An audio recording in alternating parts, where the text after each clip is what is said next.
Today it's my turn to show you some of my projects, to share some tips on production, mixing, arrangement, mastering, overall my experience in music production. And meanwhile, this is starting. Everyone's starting to connect. I'm gonna play the first song that we're gonna review today. It's the name of the song is Squats, and it's like one of the songs that are doing the best lately. So yeah, let me just play it while we wait for everyone to connect.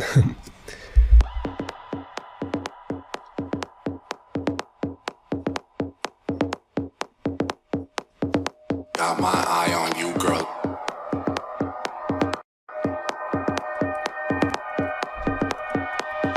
Got my eye on you, girl.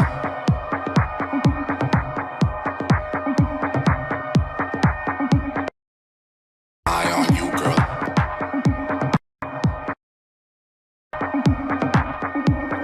Got my eye on you, girl.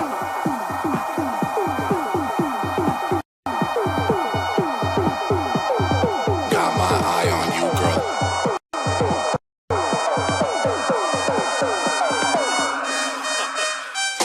Got my eye on you, girl. I ain't worried about them thoughts.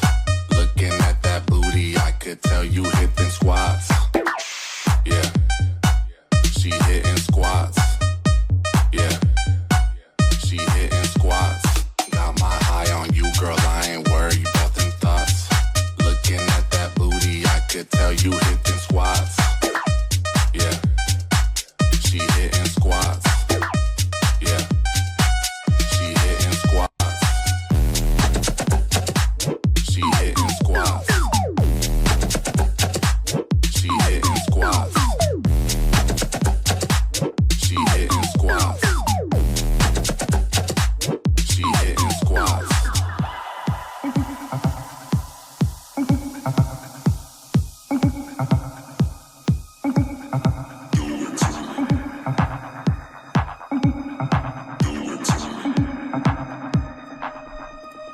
Got my eye on you, girl.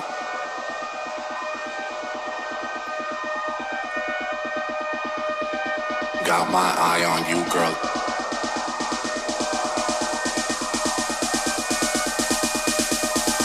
Got my eye on you, girl. I ain't worried about them thoughts. Looking at that booty, I could tell you hit them squats. Yeah, she hitting squats. Yeah, she got that squat booty. Got my eye on you, girl. I ain't worried about them thoughts.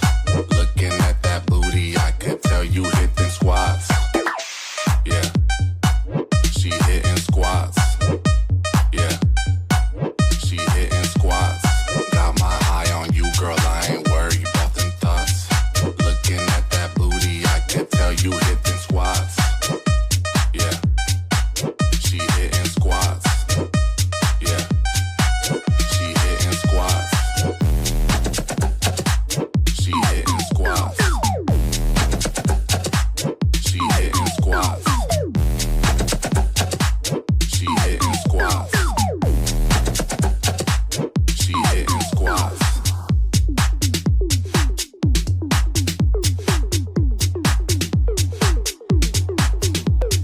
Do it to me.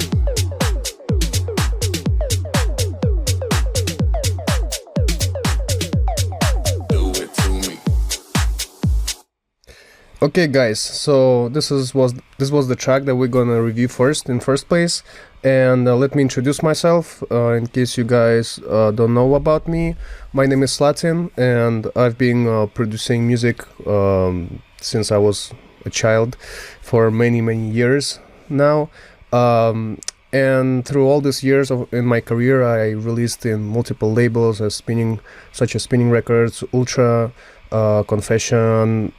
I'm signed to Big Beat now with Atlantic Records. I released stuff like in Columbia Records and Epic Records, Warner, Sony, like a bunch of a bunch of labels.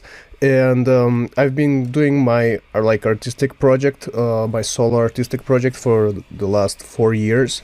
But at the same time, I'm always producing like different genres and for different artists at the same time, for different labels.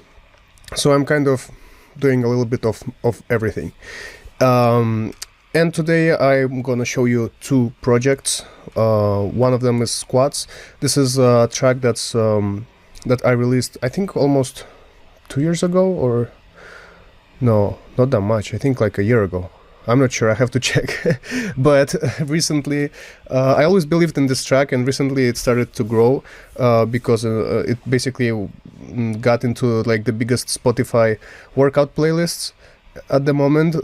And that's what exactly I was imagining for this song, but it didn't happen for a long time.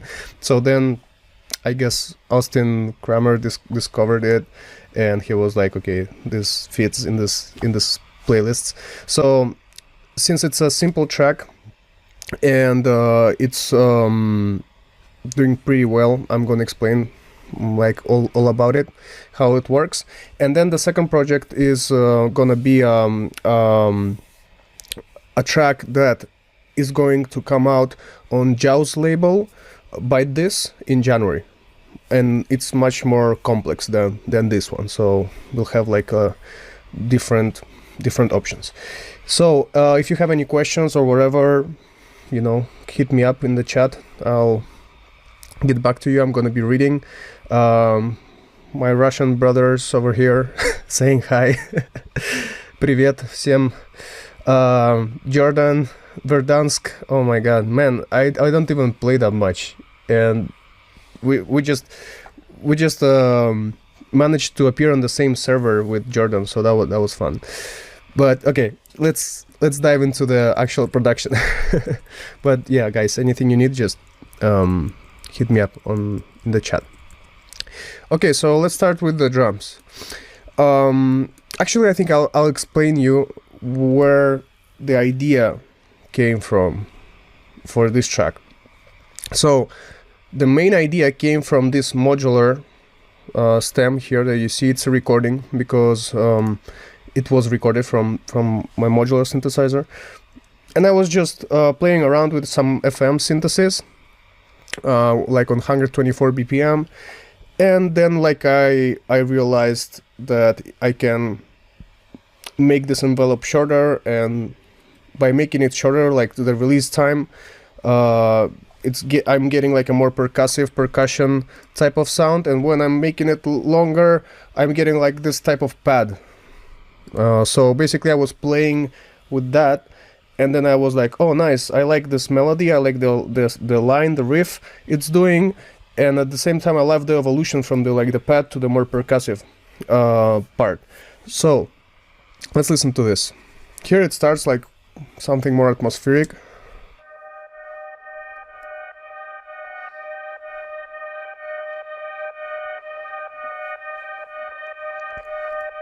So this is almost like a pad, and then I'm just reducing that release time all the time. Make your music stand out, get more views, and way more engagement. Bring your music to life. Get Music Visualizer in every format, even for social media. Get started today. The link is in the description.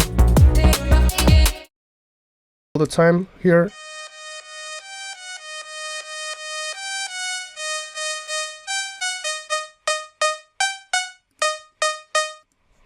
So it goes like this. Got my eye on you, girl.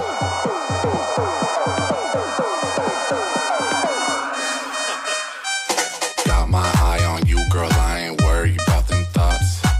And as soon as I heard that, I was like, oh, this is something special, I like it. So I started to develop the track, and it was basically a coincidence that I had this vocal laying on my hard drive, basically because at that time I was speaking with Black Trash, the guys from Las Vegas, and they just sent me like a folder of vocals, and they're like, yeah, do something with it. And I listened to all the ideas, and this one really like stood up to me, and I was like, okay, let's try to put it to work with it. So here you can see the vocal is already mixed. I usually mix my vocals on a separate project because it's like my CPU usually doesn't catch up. I like my computer is pretty powerful, but since I do a lot of processing, I usually just mix the vocal on the side. So this is compressed and has like all the compression, parallel compression, a little bit saturation, EQ'd, and then I'm just like doing another chain that I'll show you in a bit. That's basically integrating this mixed vocal into the project, and as you can see, like I'm doing some sends also, and like some automations. And basically this is where it started. It started all with a kick, a tom, 808 tom. For this 808, I just used the Roland TR-808 from Roland Cloud. Super classic sound, some EQing, saturation, deverb, and that's I use deverb because the TR-808 has like I don't know, like you have to try different presets, and some of them are better, some of them are some of them are tighter, some of them are like have more tail, but anyway, it sounded to me that it has too much tail, so I just used deverb to take out the tail.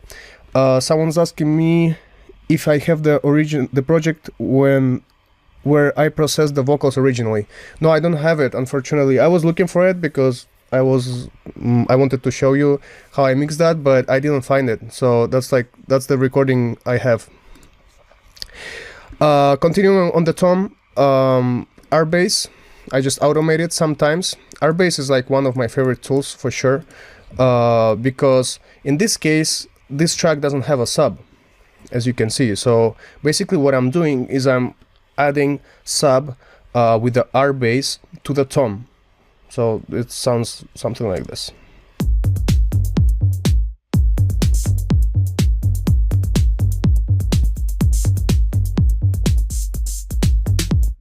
So in this case, I don't need like a sub track. Usually I would do like a serum sub or whatever, but in this case, with R bass, it just basically lifting up the sub frequencies that the tom already has, and just makes it fat, and that works.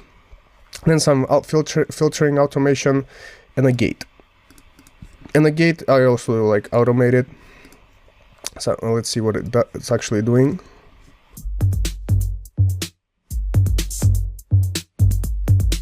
Just taking out like some of the tails of that reverb, that I was talking about. In this case, not even a reverb, just like the decay.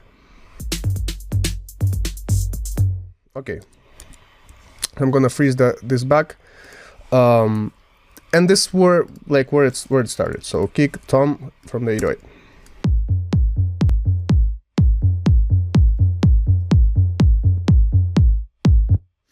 This 808 sometimes, that's why I always freeze it, because sometimes it just skips to another preset, and it's just like, if you could hear like some random stuff, or random like hats and stuff that was throwing out, so I just always freeze it. I don't know why that happens to me, but with Roland Cloud it usually doesn't keep the presets right. Then I have this little fill. Let's start here.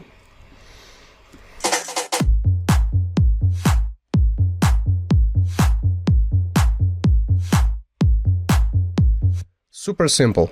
So in this case, you can see this, like, the rhythm is super basic, you know, but it's wonky, it's groovy, I like it. And then I'm just adding some tops. In this case, I'm just adding a clap. This clap, I'm clipping it with this saturation. And here, this is interesting. Like, if I don't use that anymore because lately I'm using standard clip, but this saturator clipping with the analog clip is something that I used for a long time, and if you guys don't have like external clipping plugins, I recommend you to try it. So basically it's a macro that does the following. When I lift it, you can see that the drive goes up, and at the same time the output goes down. Okay, so basically what I'm doing is clipping it without changing the volume of the clap. So let's take a listen. For example,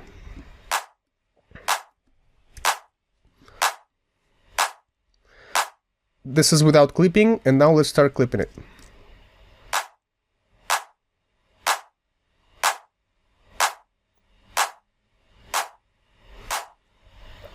So if you clip it this way, you easily can see where the threshold is for the distortion when the sound starts to like degrade and sound worse. So in this case, like I'm just clipping around 37, I guess I was clipping, and that doesn't affect the perceived volume, like, or like the character of the clap. It almost sounds the same. Let's bypass it.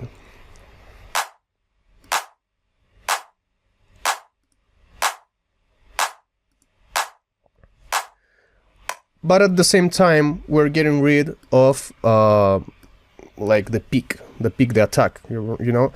So, of the, like the transient, the peak of the clap. So it basically makes it fatter, leaves it more headroom, and if we have more headroom, we can make the track louder. This track is the final master is super loud in this case.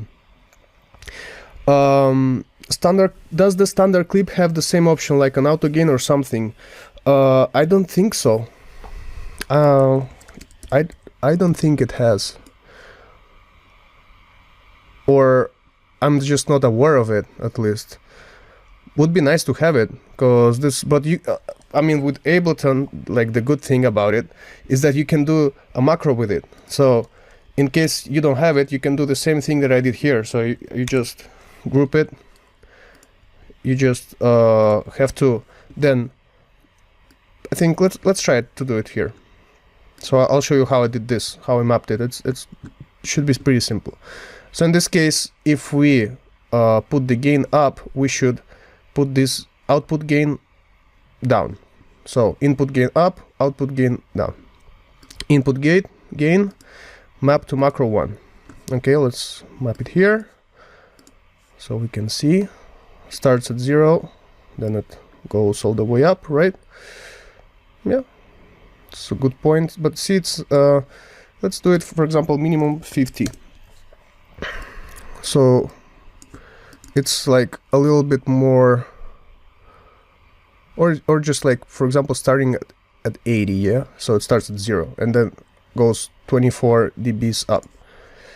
Let's adjust it here. 84. Let's do actually 82, just in case. Or 83 if you want to be precise.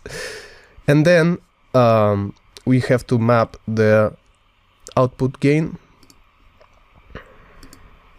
to the same channel. But here we just have to invert this. 0.83. Okay, let's see.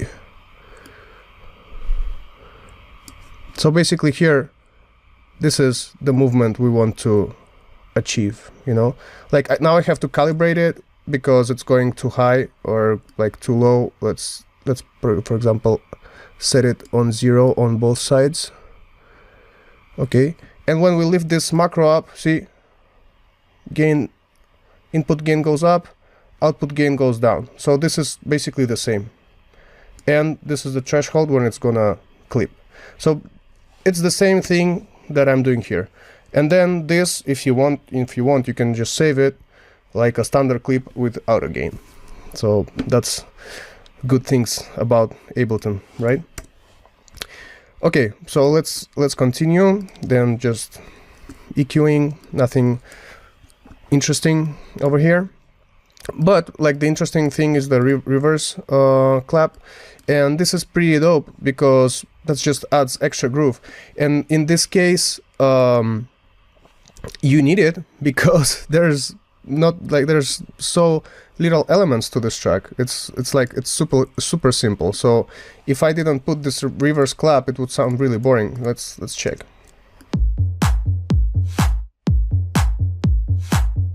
Like without it, you know, it's just kick, tom, and clap. It sounds very simple. So let's add something else. Now in this case, that was what I was thinking about. So let's add a reverse clap to follow with the groove. And this is how it works with the modular. Let's take a listen.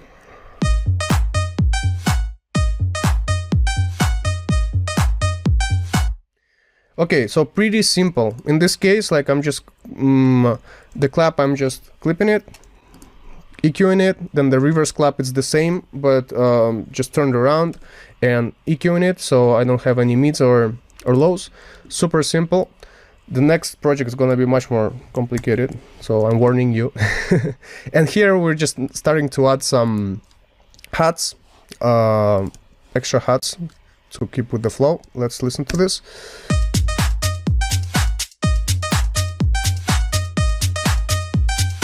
So the first one is like this, and as you can see, it has like a pretty heavy groove to it, and this is the groove. I think this groove is not like a preset from Ableton or anything. I just extracted it from somewhere, so from like some loop, audio loop. You know, in Ableton, when you have like a drum loop, you can put like the points and then right click on it, extract groove, and in this case that's what I did, and it sounds super wonky. So like if you commit, you can see it like sounds like this.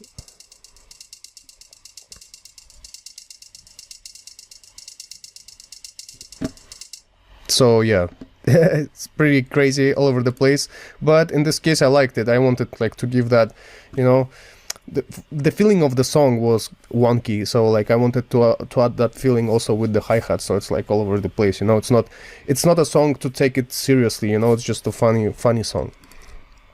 Alex is asking me, how do you know when it's time to stop adding elements and have it still be a full song? In my case, this track is super simple, but I have other projects that actually sound very simple, but they have much more tracks. When do I stop? When do I stop adding stuff? When it sounds full, when I'm not missing anything. That's like one of the problems that I experienced during my production span, is that I was getting, with like when I was starting to learn how to produce, and I'm getting better and discovering new tricks and reverbs, delays, and like all these effects and stuff, you tend to overuse it. So my learning curve was like going through, starting with 5 tracks and then finishing with a project with 200 tracks, and at the end it's like, it's actually doesn't sound good because you just like overdo it. And then when you overdo it for some time, you start noticing that you're like overdoing it, because you're starting to compare to other tracks, to other artists, and you're like, oh shit, they have like, you're like overthinking things. And then when you begin to strip everything down and just use like few samples, but good samples. And I think that's like the key, is that sometimes we're trying to add, like do layering or add more stuff because it doesn't sound full, it doesn't sound like strong enough, doesn't sound I know, like as hard as you want it to sound, and you just try to adding things. But sometimes it's not about that. Sometimes it's just having a really good sample that already sounds good, clip it a little bit if you want, so it sounds like harder, you have more headroom, you can distort it a little bit, saturate it a little bit, compress a little bit even if you want, and that's it. But the sample has to be good, you know. If you do that, I guarantee you that you will start using less tracks, less sounds overall. Okay. So as I was talking before, this was the hat, super crazy. Some EQing, auto pan, so it goes from one side to another side. This compressor is actually not doing nothing. I think I just threw it there, but then I didn't do nothing to it. And then there's another hat here, and this hat is like the main one. I think I took this from probably, no, that's like from my actual sample pack.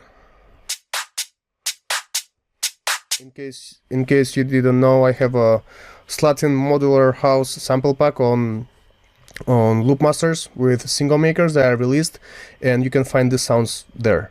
And I was pretty honored because it went so good, and it even got like some awards from Loop Masters, so check it out later if you want.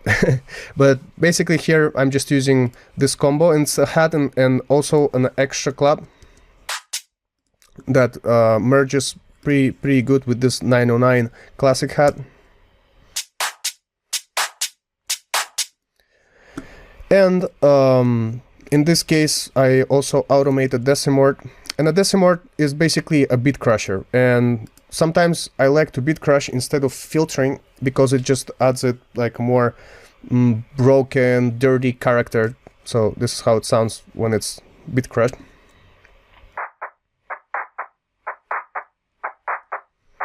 So see, it doesn't sound like filtered because it still has some high end, but it's like sounds like all crushed. And it's not like, I think this is not beat crushing what I'm doing. I'm just reducing the frequency rate. See, like, so I'm reducing the frequency rate of the hat and clap to 4,000, and basically that's what it makes it sound so dirty. And in this case, in the context of everything else, it works pretty good. Got my eye on you, girl.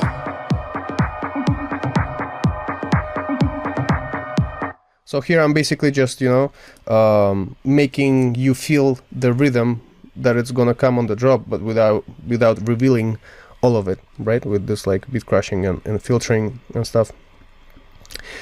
Then let's see. I'm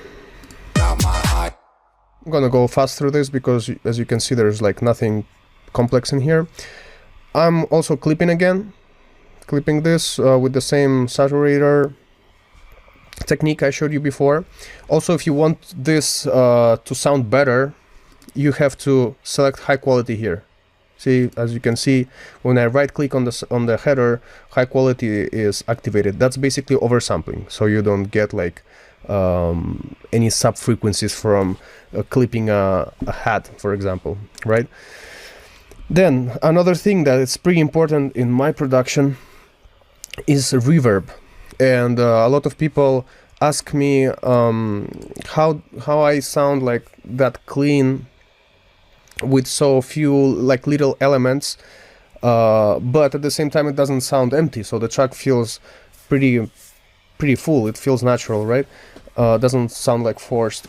And first of all, I already told you what's the number one secret, and that's like the actual samples.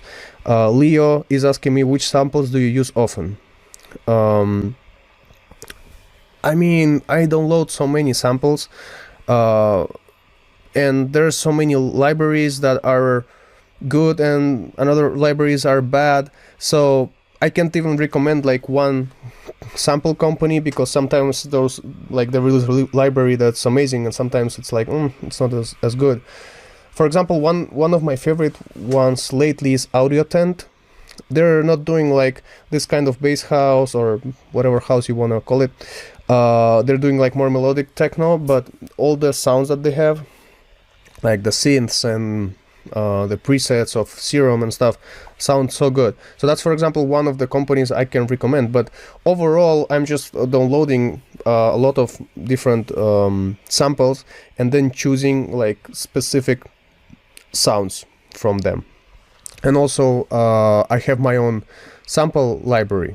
So I think, let's see, you're probably not gonna see it as good because I have the camera on top. But basically I have like a ton of things already ready to use. So for example, I have all these kicks.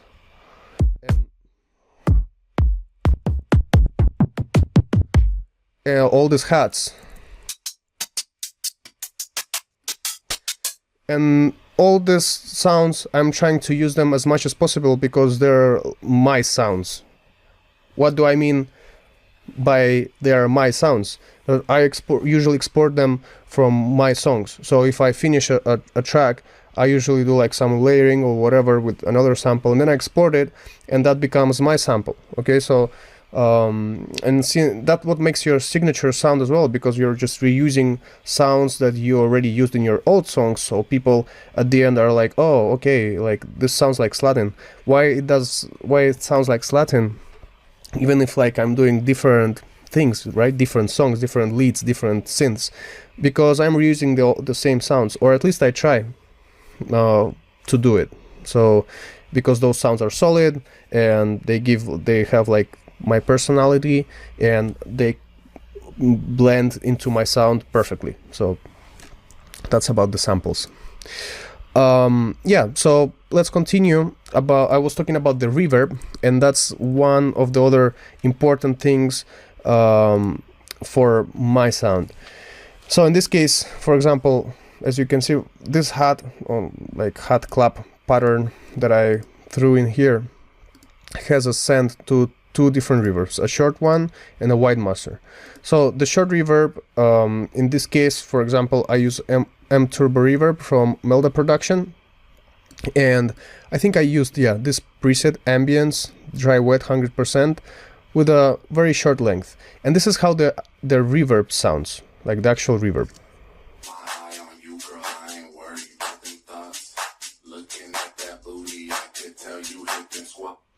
So if you see, you can hear that it's basically just a super short room, and like it just basically adds like a little extra tail of ambience. That's exactly what it's doing to the sound. So that's what makes it sound full. So let's take a listen, especially if you're listening in headphones.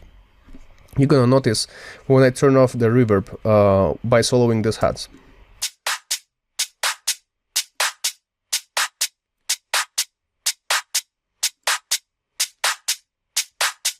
And in this case, you can listen probably on your speakers as well. It's pretty obvious.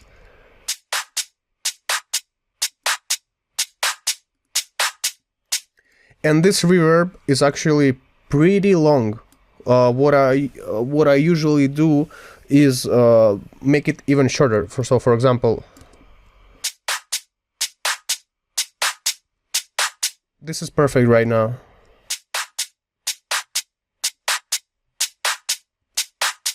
Okay, this is an old project too, so I'm still, I mean, I'm always learning new things, and my techniques always change through time, always shift. So now my reverbs are extra short, but I think that also depends a lot on the equipment you use. And before, my room wasn't as treated as now, so I probably wasn't like listening to that reverb as much, so I'm sure it was longer because of that, you know. But now like all my reverbs are super shorter than this. Okay, so and this is the EQing I'm doing, so I'm taking out all the low end, so I can even like send toms there, kicks if I want. Okay, I don't have to, but in case I wanted to, and not worry about the low end, because the reverb will not, I'll not get any low end from the reverb. And also, if you want to make it a little bit brighter, see, in this case, that's what I'm doing. I'm just lifting a little bit the high end and taking out these frequencies like 3K, 2K. It's like basically makes the reverb go a little bit behind the actual sound, so it's not like in your face, right? But at the same time, it's a little bit brighter. And then I'm having wide master, that's like another reverb. And in this case, this is, let's see, what is this? Let's listen to it. Okay, so basically this is like also a reverb, but it's really wide, as you can see. I'm using M Turbo Reverb that was, I mean, and still is one of my favorite reverbs because of all the crazy stuff you can do there. You know, because it's like, man, look at this. See, the length is 100 milliseconds, so it's like pretty short. Then you can like choose the complexity, like the amount of reflections. You can even, like, if you know how to program reverbs and you know the theory behind the actual how the reverbs are created, you can even type down the algorithm for it. So this is pretty crazy. So I definitely recommend you to take a look at it. Sometimes it doesn't sound as natural. For example, like Valhalla, like we all use it. We always use it everywhere, and it sounds great right from the beginning. But this one is like, I want to get like nerdy with this. I want to do my own reverbs. For example, in this case, that's what I did. I just created like my own reverb by randomizing stuff and like touching things around, and this is what I came with. It's just like a dark but super wide short reverb. Sounds like this again. So it basically gives it extra depth, you know. And this is how these two reverbs sound together.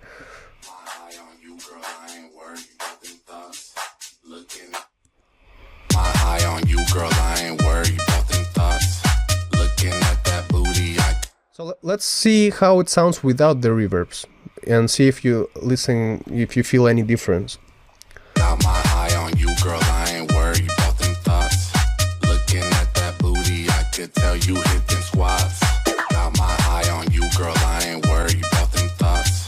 Looking at that booty, I could tell you hit them squats. So as you can see, the difference is pretty obvious, and that's why the track sounds full, and it doesn't even have that much stuff, right?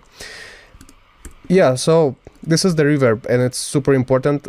In my case, you got dizzy when I opened the Melda menu. Yeah, I know Melda sometimes gets crazy, so a lot of people don't like it. But if you're like nerdy as me, and you like to research about things, read about things, investigate, then Melda is a game changer for you. Grayson, hey, what's up? What's up, man? Good to see you here on the stream. Okay, let's continue. I mean, as you can see, there's not much going. This modular synth was created with my modular synth, so like there's nothing actually to show here, nothing interesting, just like some reverb automations, filtering, a dynamic EQ that basically, I think in this case is making the synth stand more in front. Oh no, it's actually not. It's actually like doing the opposite, making space for the vocal. Got my eye on you, girl, I ain't worried about them thoughts. Because this frequency is usually where your vocal is gonna sit. About like how do you say, when the part of the vocal that your ear understands, that's where it usually sits, in this frequency. Okay, so if there's another synth that's basically doing the same thing on top of it, it's gonna just it's not gonna work together properly. So in this case, I'm doing a little bit space with the dynamic EQ, Melda as well. Love Melda. And carving a space for the vocal to sit in that middle. Got my eye on you, girl, I ain't worried about them. And then Sooth. Sooth is definitely like a game changer, as you all probably know by now. Like I couldn't do this modular stuff that I'm doing without Sooth, because I mean, especially the FM type of synthesis that I use always creates crazy resonances, and without Sooth I'm just not able to tame it.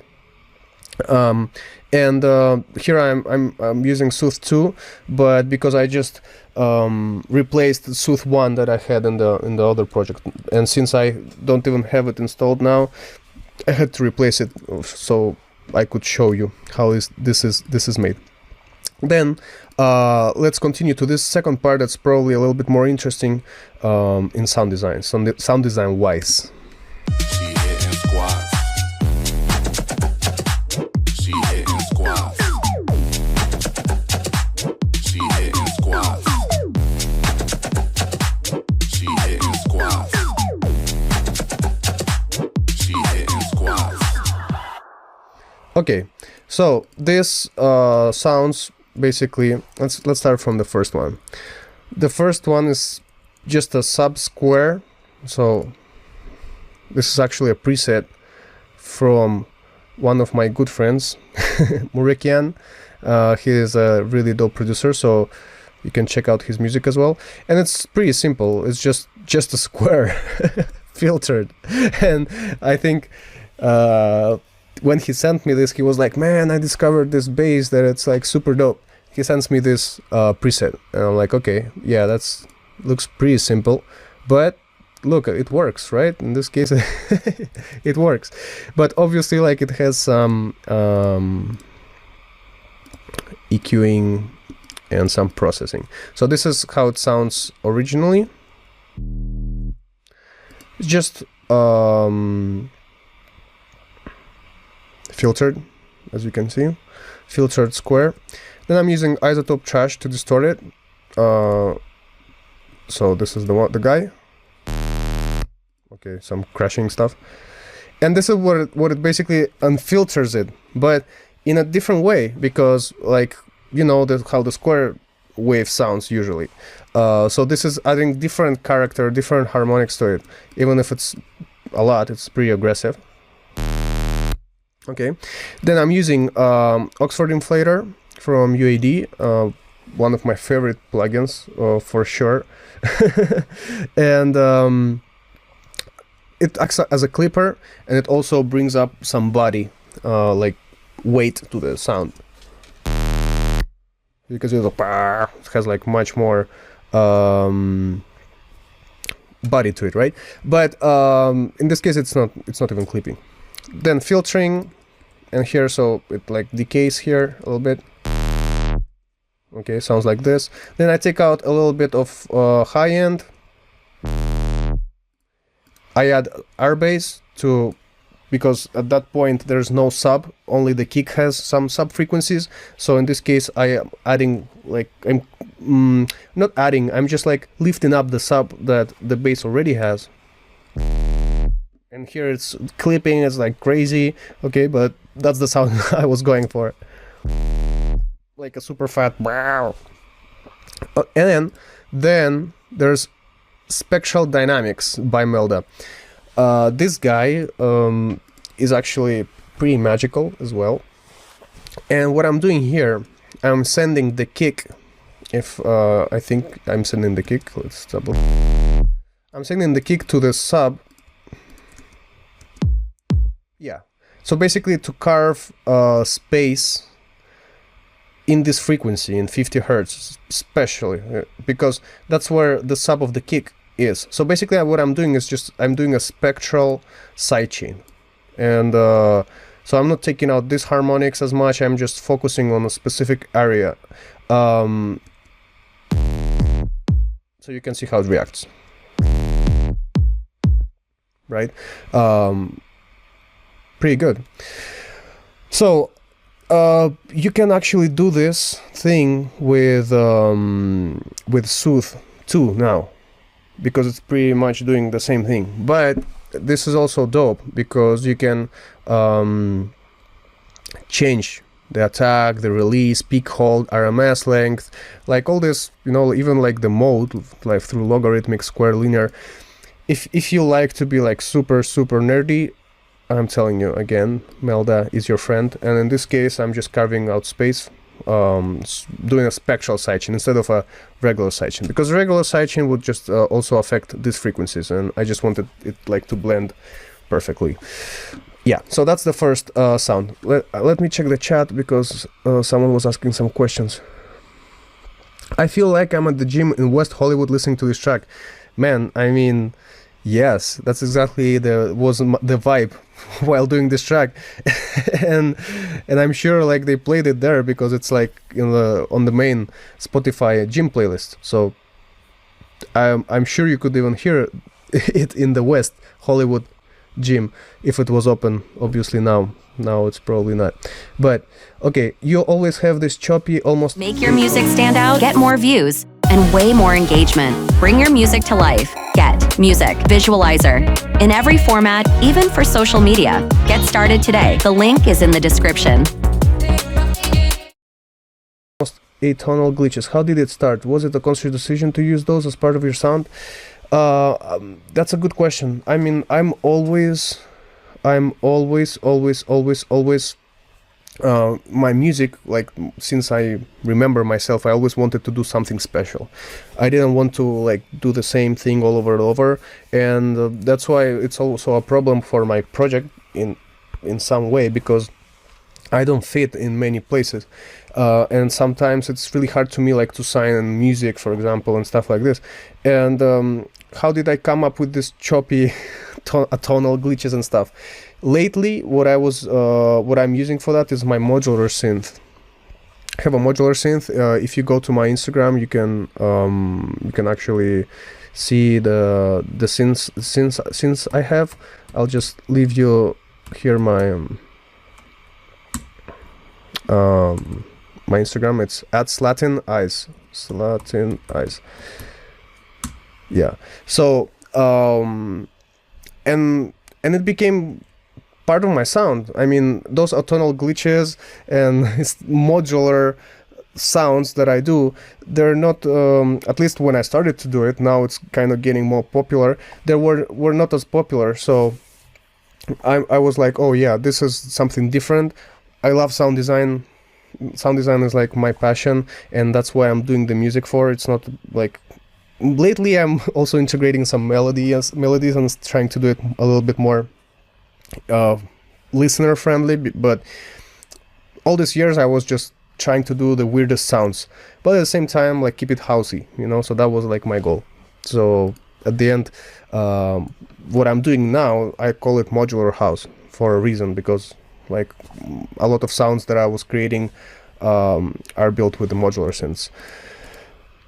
Okay, so let's get back to this. Subsquare, and then this one is pretty fun over here. So this was it says in Spanish that it's like recorded, so that's probably also something recorded. Yeah, weird shit, right? Let's see how the original one sounds. Yeah, so basically, from what I can recall, that was just like yeah,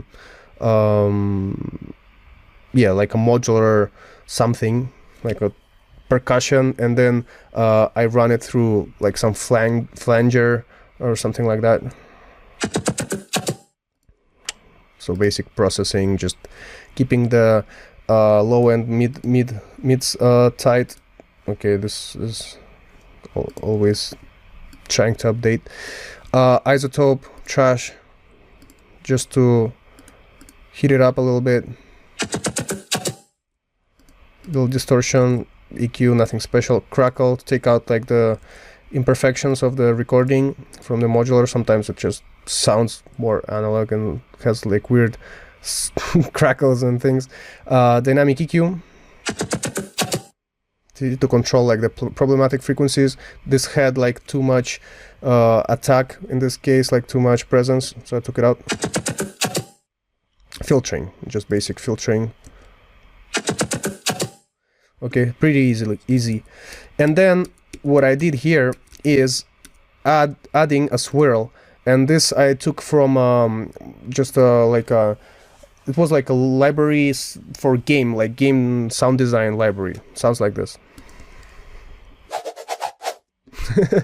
So it's basically just like a rope, you know, like a rope swinging around. So I just cut out like different samples from it, right, and played it together with this synth, and it created something like this. Pretty interesting.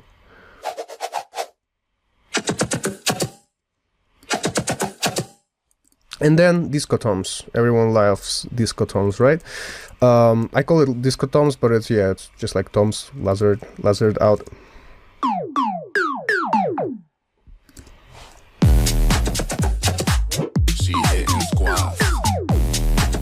Yeah, there's a plugin missing since it's an old project, so Like I will not unfreeze it, but it's H101 is the one I used for it. It's pretty simple. I mean, you can do the same sound with Serum, just automating the pitch and of a sine or a saw and filtering it, so it's pretty simple.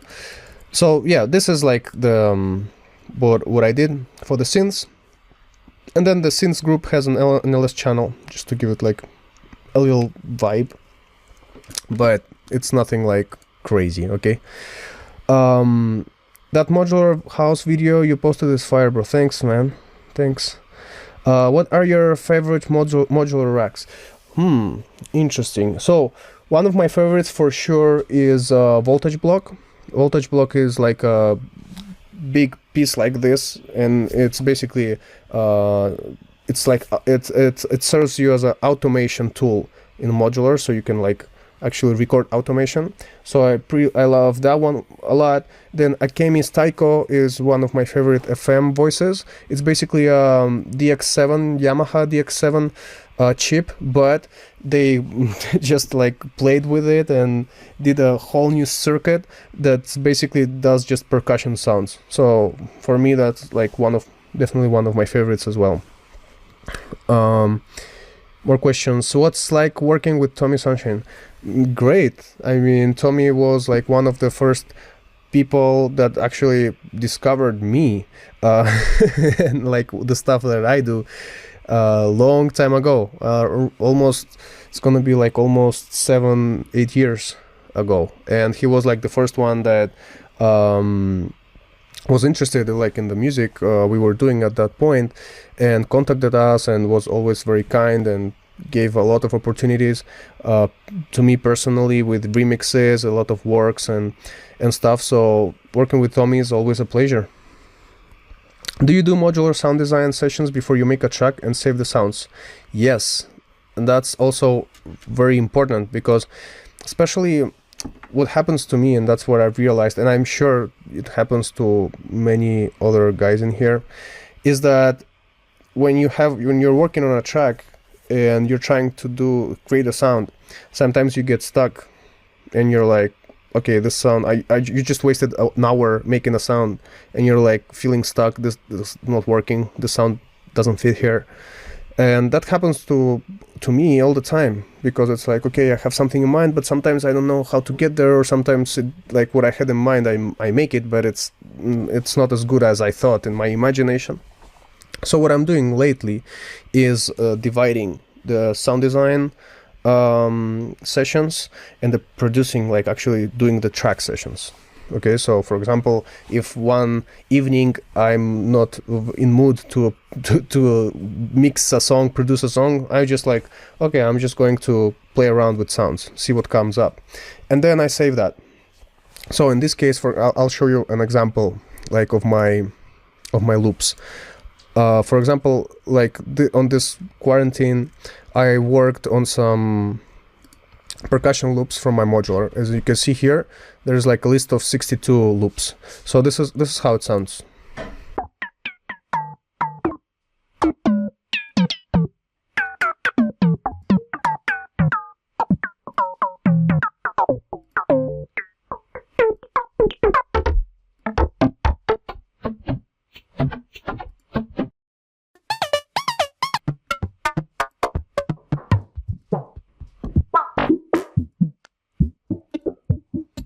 Okay, or for example, these ones too.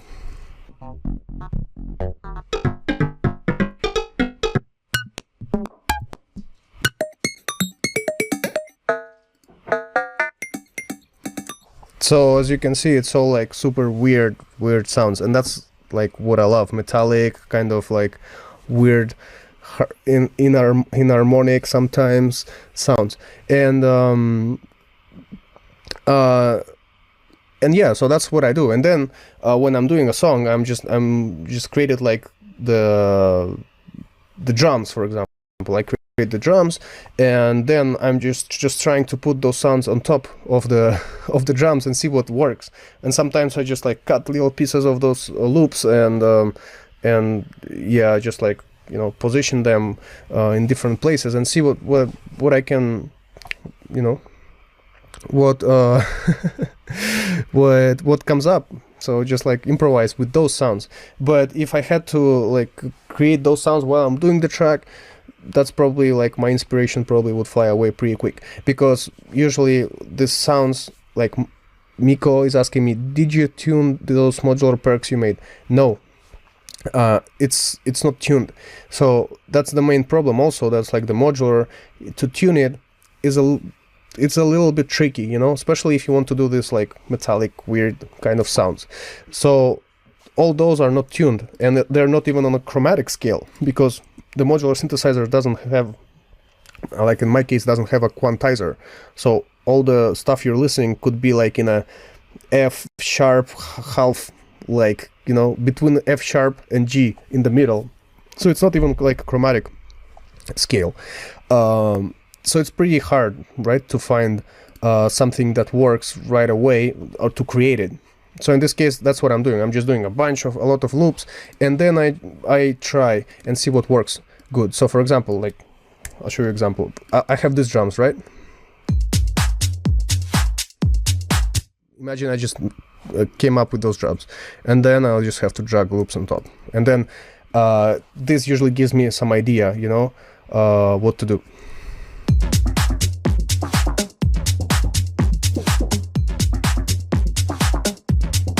Well, could be, or I like this one, let's try another one.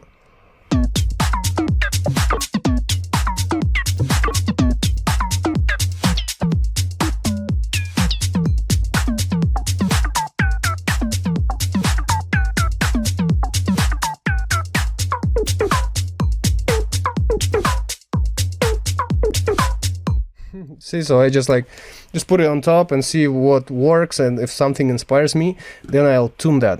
And usually for tuning those, what I usually do is I use Melodyne, because this is like, I don't have a perfect pitch. My ear is not as musically developed. I'm more like sound design based. So Melodyne is my friend. I just transfer it. Got my eye on you, girl, I ain't worried about them thoughts. And more or less it tells me like what this could be. And then when it tells me what this could be, I can tune it as I wish. So for example,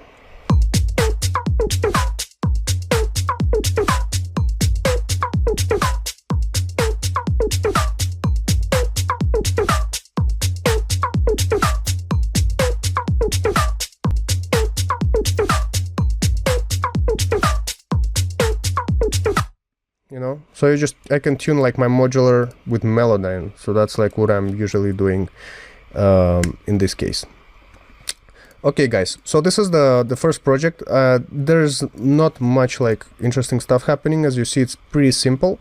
And this track, I think I made it like in an evening, so it was like super quick. The inspiration was flowing really good, and I just was mangling with my modular, recorded that, put drums, like tom, vocal, boom, that's it. And finally this got released on Spinning Records with Tommy Sunshine, and yeah, you can listen to it in a gym probably. Okay, so let's switch to the next project, and while I'm switching, if you have any questions, let me know.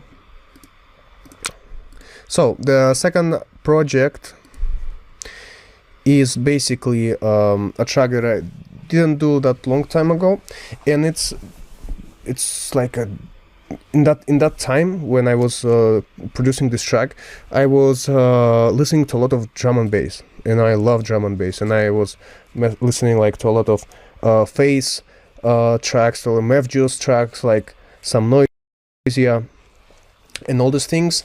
Inspired, was so inspired with it, that I was like, okay, I'm obviously not gonna do a drum and bass track, because just doesn't make sense for me to do it, since like I'm not releasing drum and bass or stuff like that. So I was like, how can I apply this drum and bass patterns, or, you know, I don't know, like ideas to how this is the track, the result of that thinking is this track. Okay, it's still loading, guys, sorry. It's pretty heavy. This one is super heavy, and I divided, just in case, I divided it in 2 different projects in case it crashes or something. Meanwhile, I'm gonna answer some of your questions. Where do you find your vocals usually? So my vocals, I usually record them, and I recommend you guys to do the same thing, because sample packs, like for vocals, sometimes I do use them, because sometimes I'm like, just like, I need something whatever here, like when the vocal is not really important for the track, I'm like, just say whatever works, that's it. And I can use sample pack, but usually I record them. I usually use original vocals, and I work with different vocalists for that, and yeah, so that's what I try to do. So at least, like, it just sucks when you use like a sample and then another song comes out in a bit, and you realize that, oh, that's like the same sample that I used, or stuff like that. Nice. That doesn't feel good. Where did the name Slatin came from? Slatin is my last name, so in this case I didn't think about it too much. Just was given to me like the day I was born, automatically, and yeah, that's how it goes. My name is Ruslan. How do you find the vocalists? Good question. So for the vocalists, what I usually do is, sometimes I find them on Spotify, like when I'm listening to some track and I'm like, oh, this vocalist like is dope. Let's see how can I contact with him, and then I just look for his contacts on Facebook or Instagram. But other times, like for example, one of the best tracks and best tracks that I came with are usually vocalists that actually text me. Listen to your music, I like your stuff, what do you do? I'm gonna send you some vocals, or let's work on something together, and that worked pretty good. But other times I'm also like finding on Instagram, and it's pretty easy because there's so many people that are like doing music nowadays, so it's not as complicated to find someone doing whatever. Just uploaded one rap song, for example. That happened to me also, like one of the songs that was released on Hysteria Records, Bingo Players label. It just was like a guy that had one song uploaded on SoundCloud, and he's just like a guy from South Africa that just, I don't know, just recorded something, and I really liked it, and I just like sampled his vocal. Use it, like it sounds good, It's like, why not? So there's also funny situations like this. Yeah. But yeah, for vocals, I definitely recommend you to search original ones, and especially nowadays, so easy. Everyone has a mic and it's easy to record, or you can even just contact your friend or whatever, and and make him record something. Okay, so let me try. I'm having some problems to load the project for some reason. Let me see. Give me 1 second. It's weird because I tested it like 5 times before this. For some reason. Let's see.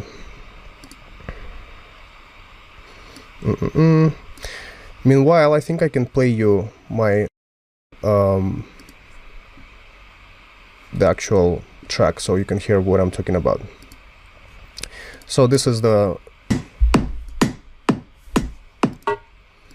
gonna import it here.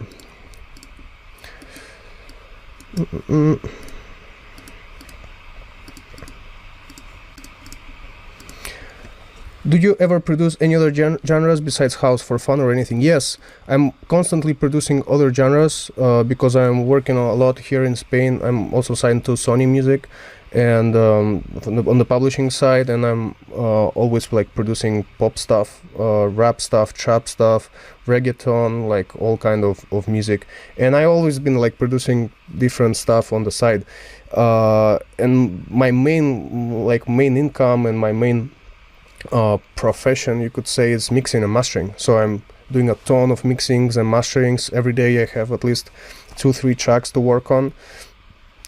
So yeah, I'm like, Slatin is like the place that I'm feeling creative the most, and I can do the music, create the music that I wanted to exist but doesn't exist. So I just, so I can, like do whatever I want. But on the other side, I'm doing a ton of other things, all of them related to music. How does that help your house productions? It helps greatly. And that was, I was talking about this to a friend the other day, because like I didn't do any Slatin stuff for at least like the last month. I didn't produce almost anything because I was so focused like doing sessions with pop artists for their albums and stuff. And I was like, it feels so good to disconnect sometimes from the same formula, because it just opens your mind so much. And then when your mind is open, then you can go back to your house stuff, for example, right?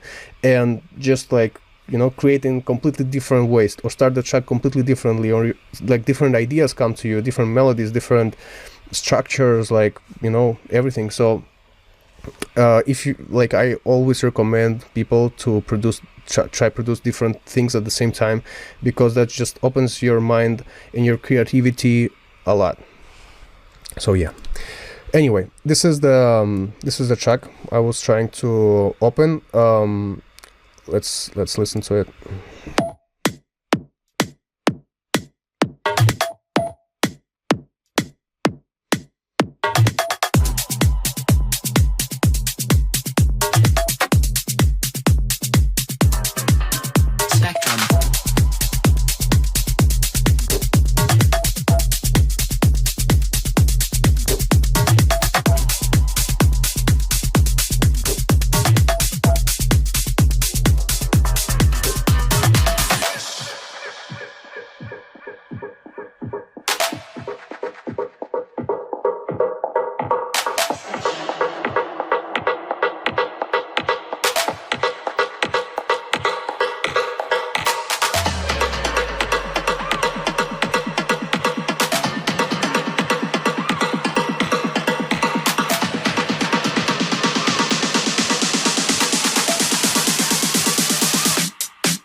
Yeah, so you can understand the whole track from this, right?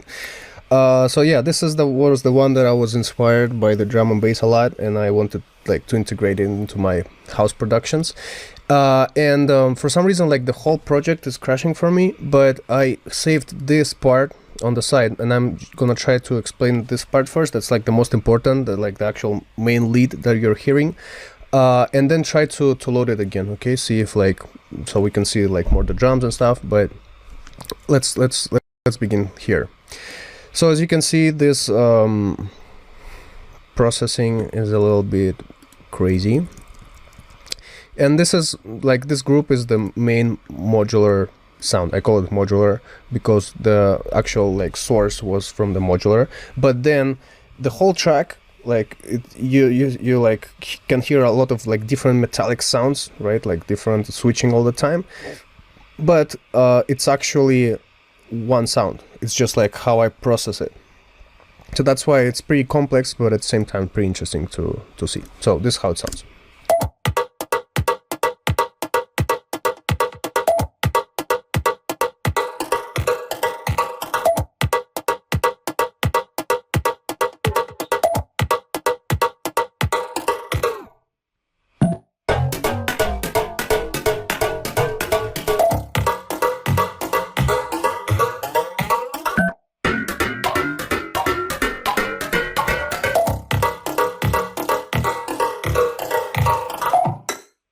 Yep, so this is it.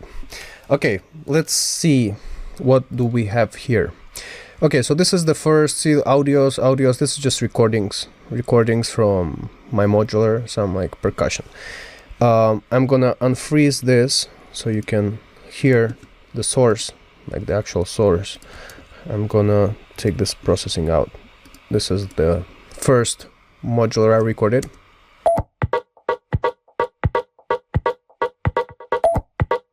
See, this one I just pasted from somewhere.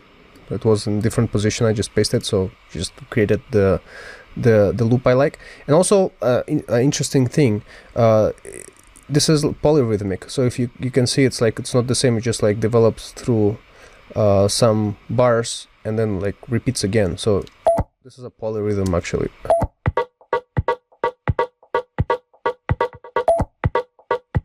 So that's why it like also flows as good, right?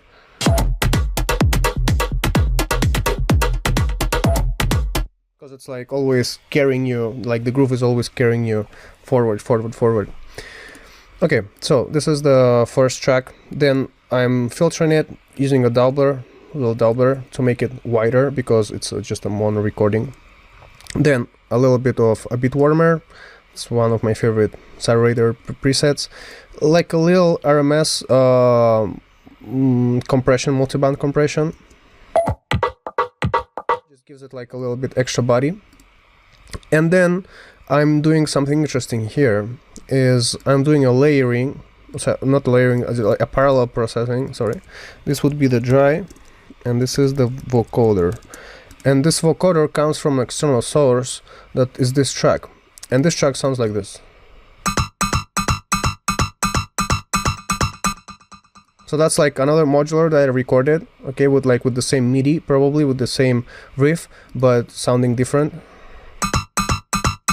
It has a metallic feel, right, like a metallic harmonics and stuff, but it's actually muted. As you can see, it's muted.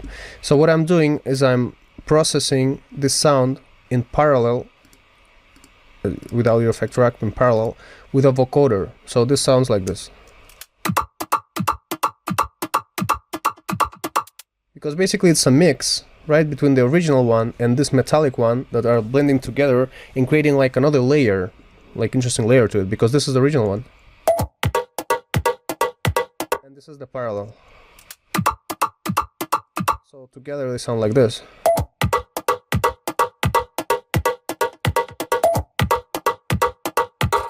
So basically it just adds like little, character to it. Something more interesting. Then nothing of EQ. Stage 1 just to make it a little bit wider, nothing interesting. And then I'm using Spectra just like to saturate a little bit this band, the high band, so it just kind of stands out a little bit more. The compressor, what I'm doing here, not doing nothing with it, just hanging out there. And then automating some reverb. Some reverb, just turning it on. Sometimes not even, no, yeah, just like on the first shot sometimes. Yeah. Does this act like M-morph melda? Kind of, but not. At the end, this is a vocoder, so yeah, it could act also a little bit like the melda M-morph, but the sound is definitely different. Yeah, so this is like this is, yeah, nice trick that you guys could try in your sound design sessions. Let me freeze this back. I don't even know, probably it's not even necessary to freeze it, but since this project is not as heavy. Then this guy, I'm doing some sends, so I'll show you the sends also. The sends are super important in this case. First one goes fully to a short reverb. This short reverb I'm using Reverberate. It's impulse response reverb that I like a lot. Sounds pretty good, and this is what it sounds like. So if I turn it off,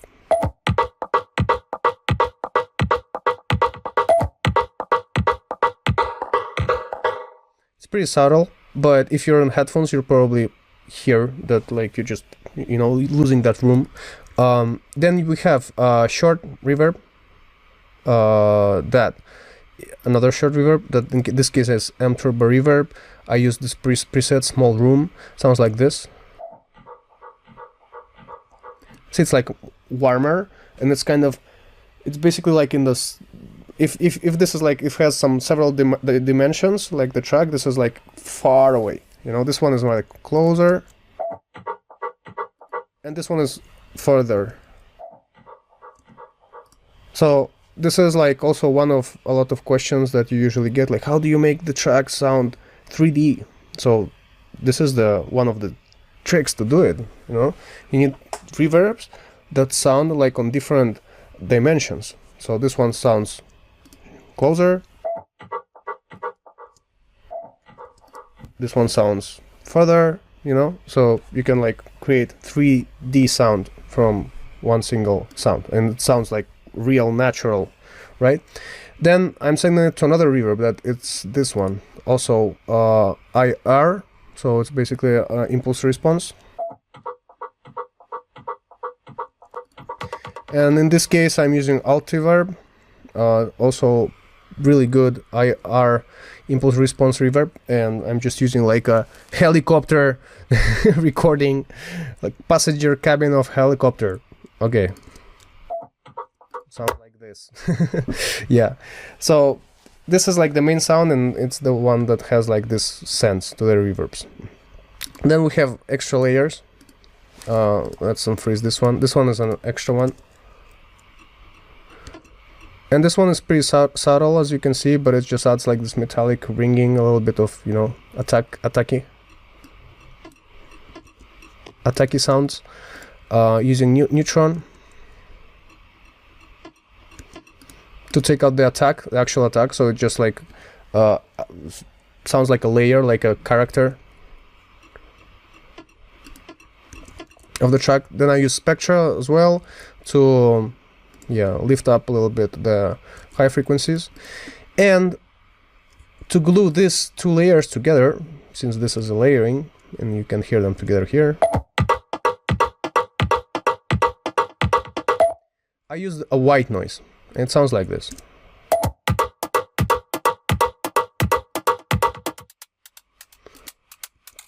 Because otherwise it's like I was missing a strength. So when I was listening to it with the drums, I was like, yeah, it sounds dope, but it's missing like, like aggressiveness, like strength, like attack. So in this case, what I did, I just created a white noise with an operator. Super simple. See, like white noise oscillator, envelope. This is the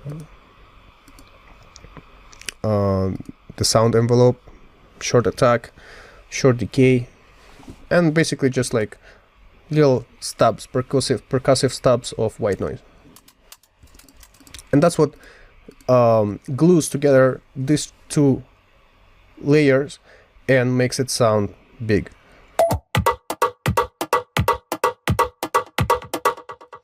Yeah, so this is the three main layers in here, and here there's like some extra sounds, but it's nothing relevant. Let's see some details, real metallic detail. But we'll get to this part right in a little bit. Why do you low pass the white noise a little bit? So because I don't want like to have any low end, since I already have like the bass on the other track. So if I didn't high pass it,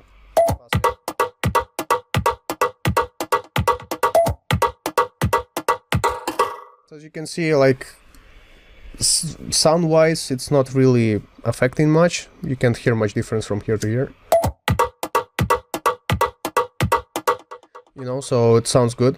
But at the same time I don't need any of those frequencies, so I take them out. And then the high cut is basically to make it a little bit sound less digital, so it sounds a little bit like warmer. That's what it does. If I take the high cut out,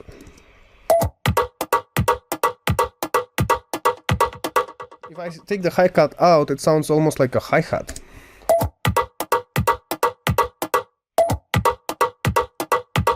And it doesn't integrate with the actual sound. So to make it fit more with those two layers, I have to make a little high cut in this case, because otherwise it's just, yeah, sounds like a hi-hat on top of the of the other sounds.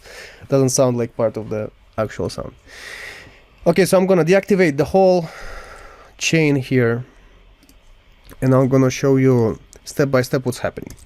Because this track, as I told you, the whole thing is just the same sound all over and over, but this sounds here it sounds like this, and here it sounds like this. Sorry, that's the same thing because I turned it off. Okay, here it sounds like this.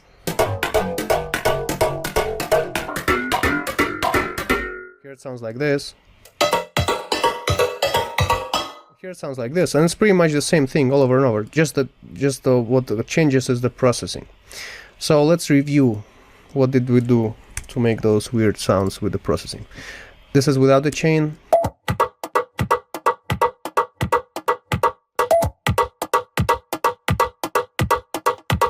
So basically what we're doing is just gluing everything together, right? In this case, I'm using multi-band compression, a gate, and this gate seed just gets rid of those little tails, so makes it like even more compact and like percussive and, you know, more tight sound. Then this one is the automated that we're gonna see later in a bit. OTT, I'm using OTT in this case. Dopamine, really good plugin to bring. Basically, it's based like on a noise reduction module from Dolby. Dolby, the company, you know, everyone knows from the cinemas and Dolby sound systems. Make your music stand out, get more views, and way more engagement. Bring your music to life. Get Music Visualizer in every format, even for social media. Get started today. The link is in the description. So basically, Dolby had a machine, a hardware machine that was a noise reduction module. So, like for the people that recorded on tape, they could, you know, passing like the recording through that noise reduction module. The recording from the tape was less noisy. So Overloud, what they did is just integrate that concept into a plugin. But a lot of mixing engineers, what they were doing is use that noise reduction, just like cranking it up, right, like the effect of the noise reduction, and used it for mixing. And basically, look, I'll show you what it does. It's pretty magical, like the effect. So this is without any wet, right, so just the dry sound. And see what happens when I'm gonna like pull the wet up.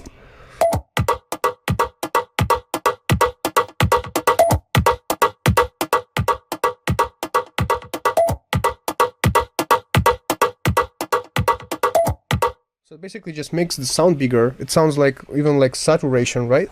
Like saturation, compression, like almost or even like an OTT kind of soft thing. But at the same time, it's not generating any harmonics. It's not adding any extra harmonics, and that's what it's dope. What's dope about it is just it maintains the sound super clean, but at the same time adding like all this, like in the face feeling. So check it out, it's a pretty dope plugin. So this is like, it goes in the main chain. Then I'm using Enigma. Enigma is a waves plugin, and it's basically like a resonator. In this case, let's see how this sounds. Yeah, so basically in this case, I think what I'm doing, I'm just creating like a feedback, like a delay. That's what Enigma does. Without it, sounds like this. With it sounds like this. Okay, so it's basically just doing like a delay flanger kind of thing, because here it's like doing like a comb filtering almost, and this is the delay creates like this metallic weird delay. Yeah. So pretty dope. Frequency shifter, and frequency shifter I'm using a lot. So like for example here, to lift up like the, so it goes up and up. Then we'll get back to this in a little bit. This is a bass clap thing. Everyone knows probably what this is for, just like to create a build up. Nothing fancy, utility, just volume automations, filtering, nothing interesting. What's this? Okay, this is Altiverb as well, and this I'm using this as also reverb, but I'm just automating it, so I'm just activating it in several places here, for example. So I'm just, in this case, this sound was pretty dry sounding, right, in the track. You can hear there's like nothing else besides it. So in these cases, like what I discovered is that I need a little bit of reverb, so it creates a room, and in that case it sounds more interesting and full. So this is what it's doing here. It's just like a L480 lexicon gated reverb, short ambience, and then I'm also automating Altiverb with a hallway from elementary school on some of the different parts here. Sounds like this. So basically, as you can see, it's like all about automating, since it's just one sound all the time. It's just like, coming forth, going back, and like changing its tone through the whole thing. Especially with the frequency shifting things, these guys here, right? Okay, auto filter, fab filter, blah blah blah. The important thing, because basically until here this is, as we know, the sound, but then it drastically changes here. This is where this huge chain comes in, and that's what I want to show you, like what's exactly happening there, why it started to sound like as this big monster. Okay, so I think there's nothing here. Yeah. So this is the dry sound here. Okay, dry, and this I called it el metal in Spanish. Okay, because I live in Spain, Madrid. But this is like the metal sound. So what I use, let's like take a look at this step by step, because since it's something pretty interesting and unique. Okay, so this is the first step, Enigma.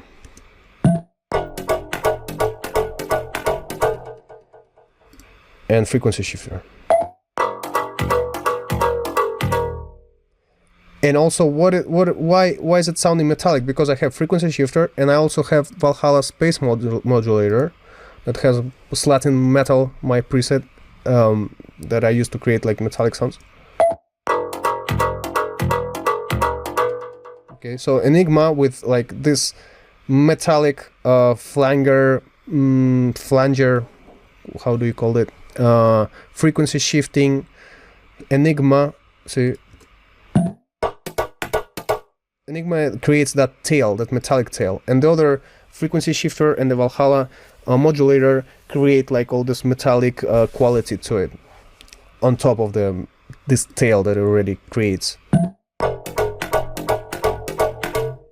So what's next? Next, erosion to create like more distortion in the sound. You can hear the little noise on the background. We make it dirty. SSL channel. In this case, what I'm doing is just filtering the noise that I don't want. See, this is just a filter. High cut. Frequency shift a little bit to 32 Hertz. And here I'm automating it, so it changes the character of the sound. See, so it goes up and goes down. Okay. EQing, taking out frequencies I don't need. Spectral dynamics. And what this is doing is basically sidechaining this metal effect. Okay, I have a sidechain from the actual sound. So basically it's just compressing it using the same output from here, compressing the sound like the metallic this processing that I'm adding. Without it,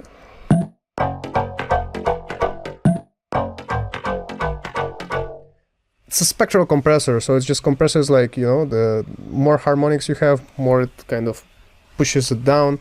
And this is basically just like, you know, to flatten it out a little bit. Then we have gem dopamine again to like bring it presence. LFO, and this LFO, where is it mapped? Let's see. Frequency, but where? I don't remember. Frequency shifter? No.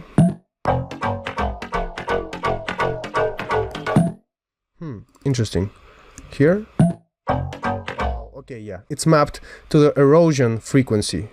So basically, you can use LFOs from Max for Life to automate this guy here. See? So it's also like the sound, this noise is like going a little bit up, a little bit down. It's not like, you know, doesn't stay at the same place all the time. Alex is asking me, why do you use spectral compressor over Sooth? It's just different beasts, different sounds. So this doesn't sound like Sooth. It sounds sometimes more dirty, right? Sometimes you can do like more weird stuff with it. Sooth is like, you know, more just like a problem solver. So in case you want to solve like resonance, like it works perfect. Just put it on, works, you know. But this one is like if you want to do something a little bit more specific, like in this case, let's see, like I'm doing like ratio infinity. So it's almost like a spectral limiting what I'm doing here by sidechaining the sound here. So it's just completely different things. At the same time, you can do same things. The same things you're doing with Sooth, you can do it with this guy as well. You just sidechain it pink noise, and it's basically doing the same thing as Sooth. So I was using this before Sooth came out to tame resonances. But yeah, check it out. I mean, it's just like different guys. EQing, I'm not doing nothing at all. So probably just throw it there because I wanted to do something, but then I didn't do anything. Then I have a doubler just to make it more stereo. Utility, just balanced it to the left for some reason. And more stuff. This is a parallel distortion. So it's a Camel Crasher in parallel. Sounds like this. And I'm just adding this distortion to the sound. See, so it brings up like all this high-end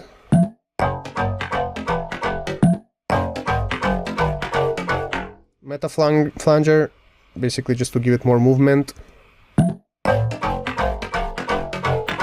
like, or evolves. It's pretty dope, the sound it does, and nothing of EQing. I'm sure this had some EQing, but yeah, it looks like, but I think for some reason didn't load the preset correctly since it's like old project. And limiting. In this case, yeah, I'm just pushing the volume up. I'm not even limiting anything from what I can tell. Let's see. Oh no, it's limiting. It's just this is not the parallel, so when the parallel sums with the dry, that's when the limiting is happening. It's basically taming, yeah, those like fast peaks.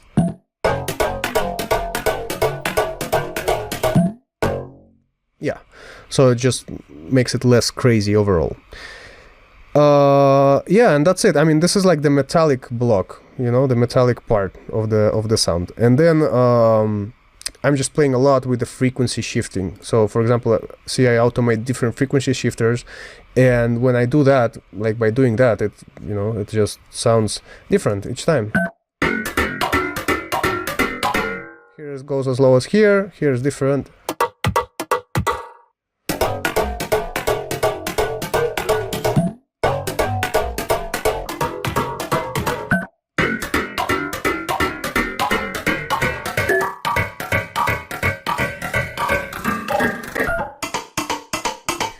Yeah, so it's just crazy automations, a lot of different crazy automations with space modulator, frequency shifters, enigma, distortions, and yeah, and that's it. And this takes time, so this took me probably like several days to get it right, like the whole thing.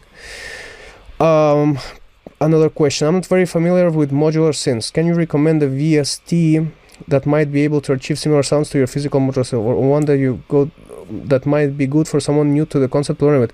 Yeah, look, Jonathan just recommended you the one that I was going to recommend you, and that's VCV Rack, and that's like a great modular synthesizer, and it's open source, so it's free. You can start today like mangling with it and trying to do sounds. And that's how I learned. I learned like from using VCV rack first, and then I built my like analog modular synthesizer. So that was the beginning, right? How did you get this over to JAWS team, and how do you usually get your tracks in the hands of big labels?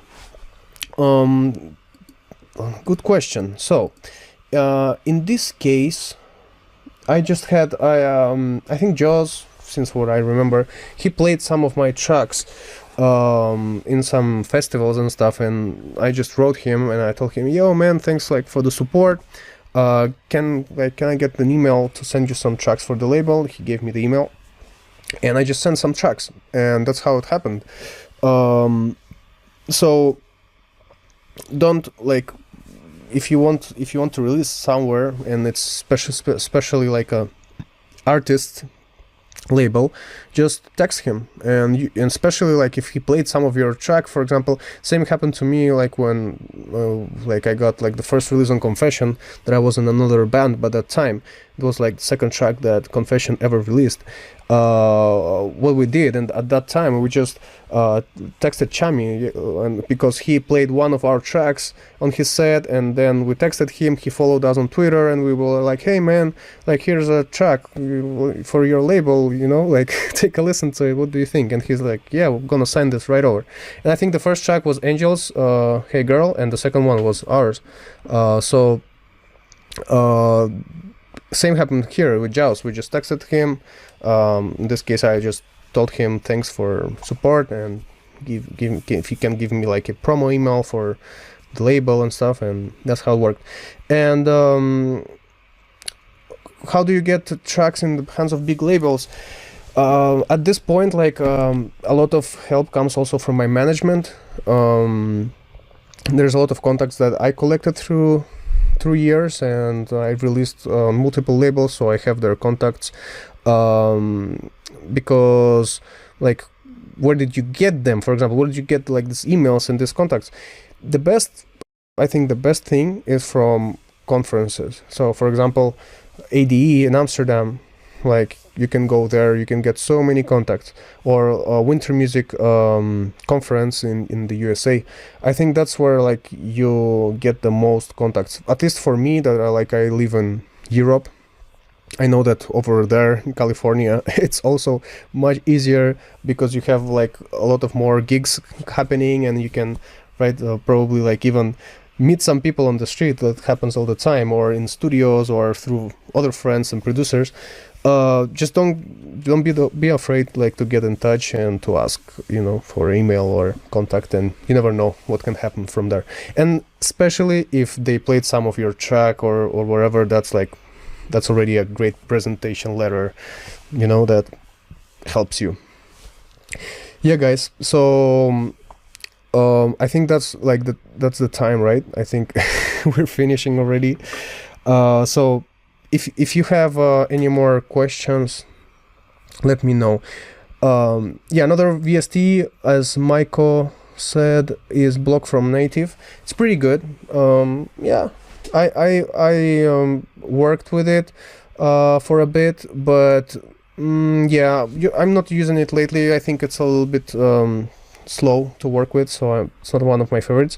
But another one that I would recommend is Softtube Modular. It's also a great tool if you want to, initiate yourself in the modular world. And and you can download the trial. I think it's like 1 month or something that you can like use and see, if this is for you or not. But I hope you enjoyed. VCV Rack or Softtube Modular, both are great. VCV Rack is much more extended. It has thousands modules. Softtube Modular sounds great, but it's very CPU heavy and expensive. It's not cheap. Yeah, guys. So thanks a lot for joining. I hope you got some tips from this, and and you liked. And anything you need, you can text me on my Instagram. I always answer everyone, and just text me whatever you want to share me your track, or I don't know, just some mixing mastering that I'm doing, or I don't know, just ask for a tip. I leave you my Instagram, there it is. And thanks a lot to the Fire Society for making this happen, for inviting me on this great streaming that you have over here. Really exciting for the students, for all the people that are in this group. And guys, continue doing great job. And everyone, thank you for watching. And hope we see each other soon. Thank you, guys. Have a good one. Bye.